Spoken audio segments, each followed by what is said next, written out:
फरवरी में हुई डीजीएमओस के बीच अंडरस्टैंडिंग के बाद सीज फायर वायलेशंस पर काफ़ी हद तक रोक लगी गई, लेकिन पाकिस्तान आतंकवादियों को पनाह देने की अपने आदत से लाचार है।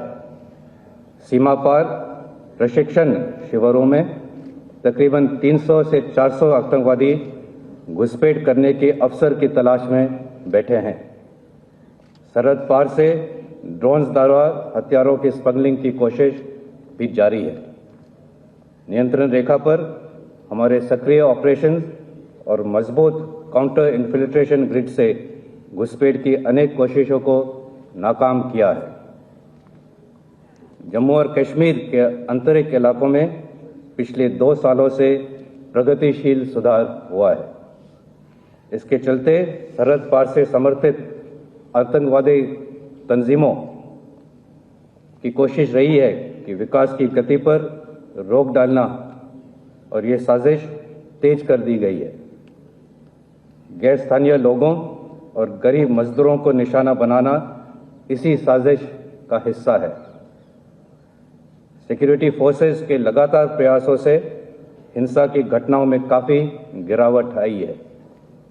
पिछले 1 साल में सेना ने नियंत्रण रेखा और काउंटर टेररिस्ट ऑपरेशंस में 194 आतंकवादियों को मार गिराया है।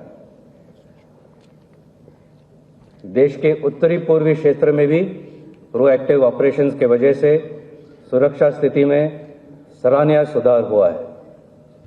इन ऑपरेशंस के वजह से ज़्यादातर आतंकवादी संगठन आज सीज फायर में है। आंतरिक सुरक्षा के लिए सेना की तैनाती में की कटौती सूरत हालातों का सबूत है। भारत म्यांमार सीमा का सुरक्षा की दृष्टि से काफ़ी महत्व है और असम राइफल्स द्वारा इस पर पूरा ध्यान दिया जा रहा है। सेना और असम राइफल्स राज्य सरकारों के साथ संयुक्त रूप से देश की एक्ट ईस्ट पॉलिसी को आकार दे रहे हैं। मौजूदा चुनौतियों और भावी खतरों का सामना करने और युद्ध क्षमता बढ़ाने के उद्देश्य से आधुनिकीकरण की दिशा में सेना लगातार ठोस कदम उठा रही है। इमरजेंसी प्रोक्योरमेंट के तहत इन प्रयासों में एक नई तेजी आई है। देश के अग्रणी शिक्षा संस्थानों, जिसमें IITs भी शामिल है, के साथ मिलकर उभरती टेक्नोलॉजीज जैसे कि artificial intelligence, blockchain, quantum computing, unmanned systems, directed energy weapons और स्वान ड्रोन्स के क्षेत्रों में काम तेजी से आगे बढ़ रहा है।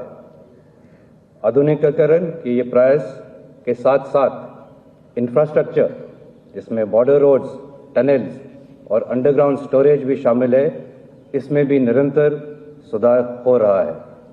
ये अपने आप में एक बड़ी उपलब्धि है। सेना के आधुनिकीकरण के ये प्रयास देश के आत्मनिर्भर भारत का सपने का एक अभिन्न हिस्सा है। मुझे विश्वास है कि इंडस्ट्रीज, MSMEs और एकेडमिया के साथ मिलकर हम एक आत्मनिर्भर सेना का विकास कर पाएंगे। राष्ट्रीय सहयोग राष्ट्रीय सुरक्षा की दृष्टि से एक बेहद महत्वपूर्ण क्षेत्र है। भारतीय सेना अपने ऊंचे दर्जे की ट्रेनिंग और प्रोफेशनलिज्म के लिए विश्व भर में मानी जाती है। इसी के कारण सेना के साथ ऑपरेशनल ट्रेनिंग के लिए काफ़ी देशों के प्रस्ताव लगातार आते रहते हैं। आज सेना 110 देशों के साथ रक्षा सहयोग में जुड़ी है। वर्ष 2021-22 में मित्रों देशों के 3,300 से ज़्यादा ट्रेनीज को प्रशिक्षण दिया जा रहा है। कोविड महामारी के दौरान पड़ोसी देशों के साथ हमारी आपसी सहयोग और भी बढ़ा है।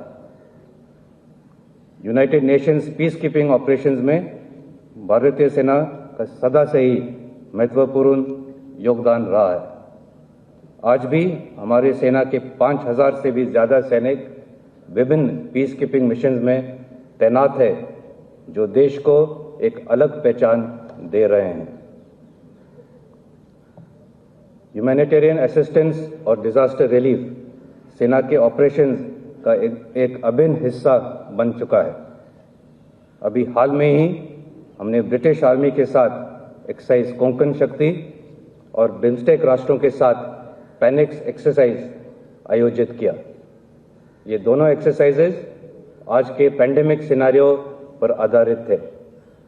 आने वाले समय में ये हमारे संयुक्त प्रयासों में बहुत उपयोगी साबित होंगे। ओलंपिक गेम्स में अपने खिलाड़ियों की उपलब्धियों के उल्लेख भी मैं आज करना चाहूँगा। इस बार पहले की तुलना में हमने सबसे ज़्यादा 16 खिलाड़ियों ने 6 डिसिप्लिन में हिस्सा लिया और देश को एथलेटिक्स में पहला स्वर्ण पदक दिलवाया। भारतीय खेल इतिहास में ये एक स्वर्णिम क्षण है। सेना ने महिलाओं को समान अवसर देने की दिशा में महत्वपूर्ण कदम उठाए हैं। अब विमेन ऑफिसर्स भी सेना में ऊंचे रैंक्स हासिल करके बड़े जिम्मेदारियां निभा सकेंगी। यहाँ मैं ये भी बताना चाहूँगा कि नेशनल डिफेंस एकेडमी में इस वर्ष विमेन कैडेट्स को शामिल करने की तैयारियां जोरों से चल रही हैं।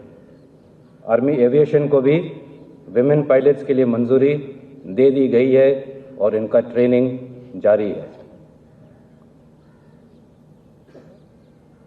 सेवानिवृत्त सैनिकों के क्लेम्स और पेंशन संबंधित कार्यों को सफल करने के लिए डिजिटल इंडिया के तहत स्पर्श यानी कि system for pension administration Raksha website को लागू किया गया है। भूतपूर्व सैनिकों को निरंतर सपोर्ट देने की दिशा में directorate of Indian army veterans ने पिछले वर्ष लगभग 10,000 बेनिफिशरीज को 40 करोड़ रुपए का लाभ पहुंचाया है। लगभग 6 करोड़ रुपए के पेंशन एरियर्स ईएसएम और एनओके को दिए गए। डीआईवी में एक वीरांगना सेवा केंद्र स्थापित किया जा रहा है। ये केंद्र वीर नारीज और एनओके के क्लेम्स, ग्रीवेंसेस और वेलफेयर के लिए एक सिंगल विंडो मैकेनिज्म का काम करेगा। इसके अलावा पूरे देश में लगभग 56 लाख पूर्व सैनिकों और उनके परिवारों को ईसीएचएस द्वारा क्वालिटी हेल्थ केयर प्रदान किया जा रहा है। इसी को और प्रभावशाली बनाने के लिए हमारी कोशिशें लगातार जारी हैं। मेरा आज का संबोधन भारतीय नौसेना और भारतीय वायुसेना के योगदान और सपोर्ट की सराहना किए बिना अधूरा रहेगा। मुझे पूर्ण विश्वास है कि आने वाले समय में तीनों सेनाएं संयुक्त रूप से ऑपरेशंस को अंजाम देकर युद्ध क्षेत्र में देश को विजयी बनाएगी। इसी उद्देश्य से थिएटराइजेशन पर काम एक समयबद्ध प्लान के अनुसार चल रहा है। इससे संबंधित आने वाले समय में कई ट्रांसफॉर्मेशनल बदलाव आपको देखने को मिलेंगे। अंत में मैं आप सभी से कहना चाहूँगा कि कोविड महामारी आज भी एक बड़ी चुनौती है। फोर्स प्रिजर्वेशन के जो कदम हमने 2 साल पहले उठाए थे, उसी के वजह से न केवल हम अपने आप को बचा सके, बल्कि सीमाओं पर आए खतरों का भी मुंह तोड़ जवाब दे पाए। अभी भी फोर्स प्रिजर्वेशन का उतना ही महत्व है। हमें अपने अनुशासन और सजगता से इस चुनौती को एक बार फिर हराना है। स्वाधीनता के 75 वर्ष में आज सेना दिवस पर भारतीय सेना एक बार फिर स्वयं को नाम, नमक और निशान के प्रति समर्पित करती है।